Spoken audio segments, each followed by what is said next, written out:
অধর্মে ভরে উঠেছিল পৃথিবী।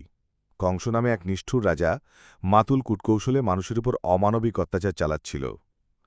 তারই কারাগারে বসুদেব দেবকীর সন্তানরূপে শ্রীকৃষ্ণের আবির্ভাব ঘটে। জন্মের সাথে সাথেই দেবতা নিজের ঐশ্বর্য দেখান। কারাগারের দরজা খুলে যায়, প্রহরীরা ঘুমিয়ে পড়ে। বসুদেব নবজাতককে নিয়ে অন্ধকার বর্ষার রাতে যমুনা নদী পার হয়ে গোকুলে নন্দ যশোদার ঘরে রেখে আসেন। সেখানেই শ্রীকৃষ্ণ বড় হতে থাকেন। শিশুকালে কৃষ্ণ অদ্ভুত সব লীলা প্রদর্শন করেন। গোকুলবাসীরা তাকে গোপাল নামে ডেকে স্নেহে ভরিয়ে দেন। কিন্তু কৃষ্ণ ছিলেন দুষ্টুমির রাজা।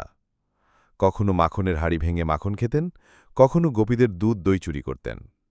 গোপালদের সাথে খেলতে খেলতে বাঁশি বাজাতেন, আর সেই সুরে সারা গোকুল মুগ্ধ হয়ে যেত।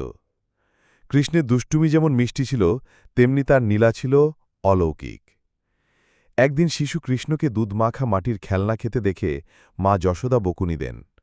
মুখ খুলে দেখতেই মা বিস্মিত হয়ে যান। সেখানে দৃশ্যমান হল সমগ্র বিশ্বব্রহ্মাণ্ড। মা বুঝতে পারলেন তার সন্তান সাধারণ নন।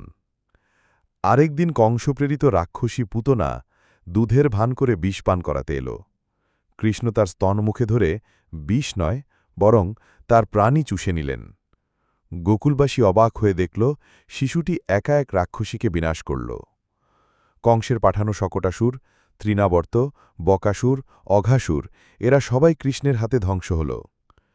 কৃষ্ণ শুধু অসুর বিনাশ করতেন না, ভক্তদের সুরক্ষাও দিতেন। একবার ইন্দ্রের গরিমায় প্রবল বর্ষণে গোকুল ডুবে যাচ্ছিল।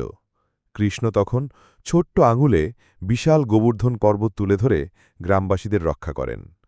সবাই তাকে গোবর্ধনধারী বলে পূজা করতে লাগল।